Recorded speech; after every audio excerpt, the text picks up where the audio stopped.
galera, hoje nós vamos falar sobre a que e a quem servem os mapas, os gráficos e as redes. Então os mapas e os gráficos, né, além das redes, geralmente eles são tomados apenas como algumas ilustrações que talvez não repassam as informações devidas, não repassam os conteúdos aos quais eles estão voltados.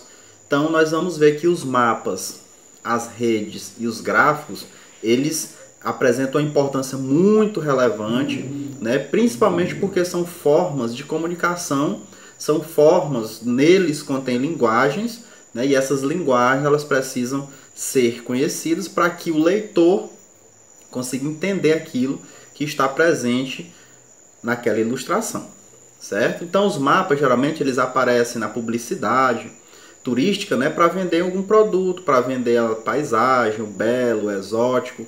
Os gráficos geralmente eles são utilizados apenas para exposição, por exemplo, de alguns índices de preços. As redes, por sua vez, para expressar, para apresentar as estruturas organizacionais. Mas esses três elementos são bem mais do que apenas essas questões mais simplórias, certo? É preciso que a gente entenda, né, e se conscientize também que esses elementos visuais, né, eles apresentam três funções. A primeira delas é registrar os dados. Mapas, gráficos e redes, eles apresentam dados, né? Nós trabalhamos com dados nesses elementos. A segunda função é justamente tratar esses dados, ou refinar esses dados, manusear esses dados.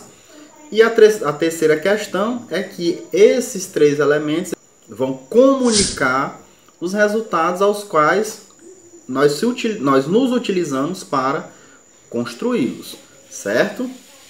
Então a gente vê que eles se tornam úteis, né, e constituem-se um instrumento para reflexão e descoberta do real conteúdo que daquela informação que está presente. Então, é preciso compreender, né, que a imagem é um meio de comunicação de forte impacto, ou seja, uma imagem como um gráfico, como uma rede ou como um mapa apresenta um forte impacto aos nossos olhos. Como, por exemplo, vocês podem observar esse mapa aqui da Covid-19. Né? Vocês podem observar aqui nele a dispersão, aí no caso da Covid-19, pelo mundo. Então isso é um impacto aos nossos olhos, certo? Então, diante disso que nós expusemos inicialmente, né, surge uma pergunta.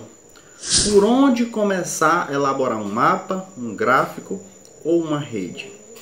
Logicamente que a gente deve iniciar pelo levantamento dos dados, né? Se a gente não tiver dados, ou pelo menos informações a respeito de algum tema, de algum elemento que a gente queira ilustrar, a gente não vai conseguir produzir um mapa, um gráfico, tampouco uma rede. Então o primeiro ponto, o ponto de partida é a aquisição de dados. Geralmente esses dados nós conseguimos em órgãos oficiais, como o Instituto Brasileiro de Geografia e Estatística. Ou seja, nós fazemos um levantamento secundário. Logicamente que não obrigatoriamente nós devemos trabalhar apenas com esse levantamento secundário. Nós podemos ir a campo e fazer uma pesquisa de campo, fazer um levantamento primário dos dados que nós iremos utilizar, certo? Nós ressaltamos, né, que esses dados eles podem ser de três formas. Primeira forma, esses dados eles podem ter natureza qualitativa. O que é um dado de natureza qualitativa? Nada mais é do que um dado que aborda as características dos objetos, dos fatos ou dos fenômenos. Ele pode ter também caráter ordenado. E aí nós vamos estar diretamente relacionados, né, às situações que dizem respeito às hierarquias e às sequências temporais. E ele pode ser ainda de natureza quantitativa, né, quando a gente se refere à possibilidade de efetuar contagens e medidas acerca desses fenômenos ou desses fatos. E aí, posteriormente, né, nós vamos, depois da coleta desses dados, aí nós podemos organizá-los em tabelas, por exemplo, que é quando os dados eles formam uma série histórica, aliás, uma série estatística, e nós podemos organizá-los ainda em quadros, né, quando nós estamos trabalhando com dados nominais. Essa discussão, né, acerca de mapas, gráficos e redes, né, é importante frisar que nós temos quatro tipos de séries estatísticas. A primeira delas é uma série temporal, que é quando os dados eles estão em correspondência com o tempo. Como se pode observar aqui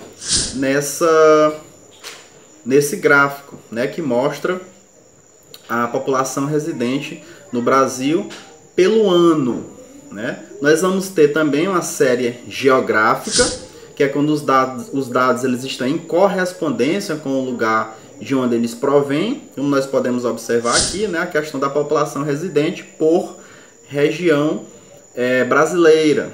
Nós vamos ter ainda uma série específica, né, que é quando os dados eles estão em correspondência com as espécies, né, como nós podemos observar aqui na questão da produção brasileira, né? Nós podemos ter ainda a distribuição de frequência, que é quando os dados eles estão agrupados em intervalos, e aí nós vamos ter aqui os dados agrupados, aí neste caso, pela faixa etária, né? Por intervalos da faixa etária, e nós temos os dados, a série estatística, no que diz respeito às séries compostas, né? Como o próprio nome já está dizendo, a combinação de séries fundamentais, como nós podemos observar aqui nessa tabela composta, né, que mostra aí a questão da produção agrícola brasileira por região, certo? Então é preciso ter conhecimento global no que diz respeito aos mapas, aos gráficos e às redes, ou seja, é preciso ter conhecimento desses elementos, né, que estão presentes aí nessas ilustrações, e aí nós vamos ter 3 elementos fundamentais, certo? O primeiro deles é a leitura, que é por onde a gente começa, né? Logicamente, a leitura, mas que a gente tem que identificar alguns elementos que são essenciais, né? O primeiro deles é o título.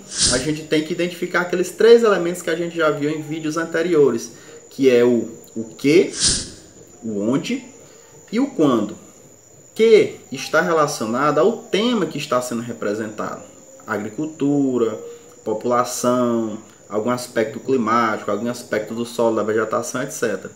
Outro elemento, né, que nós devemos identificar é o onde, ou seja, a que lugar, a que espaço geográfico está se referindo àqueles dados.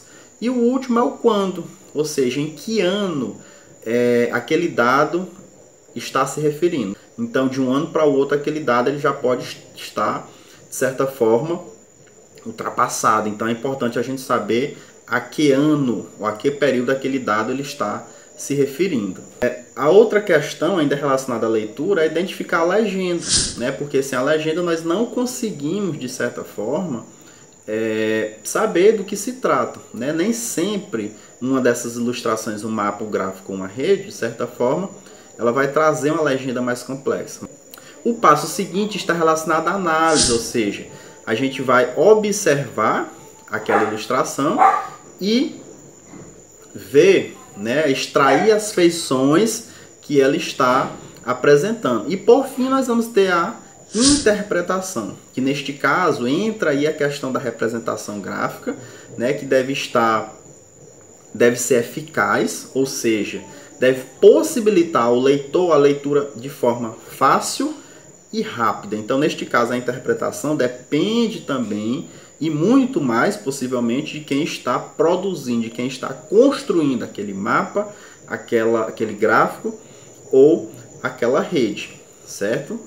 Então, espero que o conteúdo tenha ficado bem explicado sobre mapa, gráfico e rede, certo? São 3 elementos que estão interligados e fiquem atentos aí para os nossos próximos conteúdos. Acesse aí a nossa página lá no Instagram.